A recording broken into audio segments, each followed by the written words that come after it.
We had no idea that our compost pile may be poisoning our dog. Hey everybody, welcome back to Living Traditions Homestead. This is Kevin and Sarah. Well, we had quite a scary incident on the homestead in the last few days. Our lab, her name is Mabel, she's 5 years old, got really sick, and we weren't really sure what was causing it. Suddenly in the middle of the night she started vomiting. She threw up, gosh, probably 20 or 30 times. Yeah, over the course of about 12 or 16 hours. Right, she threw up a lot. She was really lethargic. She was just really sick. Yeah. And we really didn't know what was causing it until kind of grossly we inspected her vomit and could see that there were parts of onion skins and things in there that at first we didn't realize where she was getting these. She's not the kind of dog who goes through the trash or things like that. Right. And honestly, we don't throw those things away. Then it dawned on us, she has to be getting into our compost pile. Well, Mabel's an inside dog. All three of our dogs right now are inside dogs, and you know, when we let her out, she doesn't need to be on a leash. She always comes when you call, but she doesn't normally venture out really far away from the house. And our compost pile is pretty far away from the house. It's way over back behind the big garden. Right, but we've noticed over about the last month or so, when we let her out, especially late at night, yeah, you know, I'll let her out and then I'll go back and sit on the couch or whatever, and you know, normally after about 5 minutes she's back at the door whining to come in, but we've noticed that she stays out for a long time. Right. And then eventually I'll get up and I'll call her, and it'll take, she comes when she hears me. Right. But I could tell she was coming from somewhere far away. Right, and you can like hear her running from far away, coming closer and closer, so we could tell that she was pretty far away. Right, but I never knew what she was up to. Well, right. Now we know. Well, because we had been trying to figure it out when we let her out during the day. We would like, you know, follow her, but she never really went anywhere that we wouldn't want her to be. Right, it's like she knew if we could see her, then she had to stay away. But as soon as she had a little freedom when we weren't out there, that she was like a little kid who snuck over to the candy store, except in this case it was the compost pile. The candy store is the compost pile. Right. So anyway, that led us to start doing some investigation into some of the things that we throw into our compost pile. Right. And how bad they may be for our dogs. Right, because we thought, well, if it was nothing that bad, right, she'd just throw up one time or twice and be done with it. But this went on and on and on. So one thing we didn't know is that there's actually something called onion toxicity in dogs that can actually be fatal if they eat enough.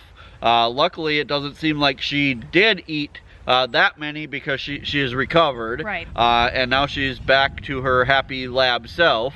But onion toxicity can be fatal in dogs, and we had no idea. You know, everybody knows about chocolate, that you shouldn't give your dogs chocolate and things like that. And, you know, we had considered, well, if she gets into the compost pile, yes, it might cause some stomach upset, but we didn't think it could actually be poisonous. Right, and you all know that I do a ton of cooking on the homestead, and I'll be honest with you that I probably go through, you know, an onion every single day. So the onion skins and the tops and the bottoms a lot of times end up in the compost bin, along with a lot of raw potatoes, potato skins, and raw sweet potatoes, and those are other things that we found out that may also be poisonous to your dog. Right. So we've decided today, our project for today is going to be to kind of consolidate our compost piles. We're going to build a kind of an enclosure around them out of pallets, and we're going to make it secure so the dogs can no longer get in. Right. Right now we have several compost piles kind of back in this area, kind of at different stages of composting, but we're gonna just go through what we can, get the good compost out, and then combine the piles together. Right.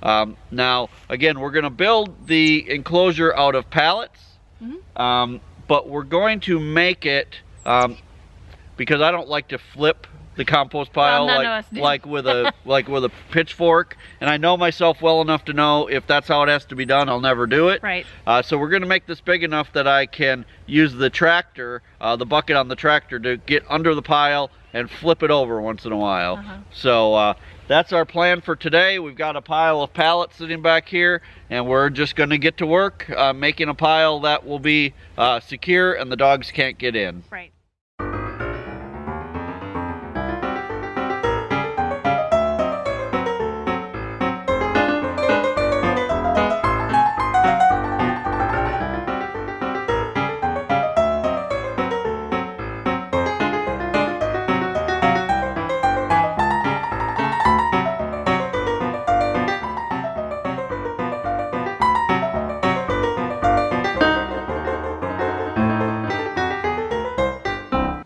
So we got the frame, you know, the pallets all attached. So now we're going to use the tractor to bring over some of our other compost piles and put them in here. Nothing fancy, we just use some scraps of 2x4 to hold everything together. You know, you can get fancy with things or you can get things done. And around here, we just like to get things done. There's a time and a place to be fancy. A compost pile, in my opinion, isn't one of them. So it's going to do its job, and we're going to get it done today.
All right, so we moved 2 compost piles over here and some leaves. We're gonna put the front on to kind of finish the box, and then we're gonna just put a few more things on top. We have some hay out of one of our chicken barns and some more leaves that we're just gonna put a top layer on once we're done.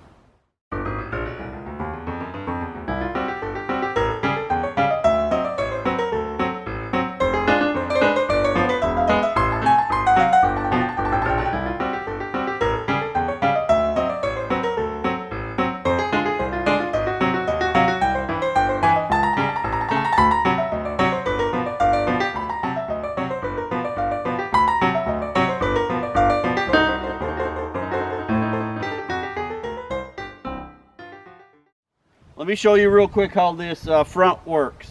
So we just put 2 pallets here, and then over on this side I just put 2 screws, and when we want to take the front off, all we have to do is unhook this rope. It's just tied on the other side. We can undo both the ropes, lay those pallets down or move them out of the way, and then I can get in there with the tractor. Super simple solution, but you know what?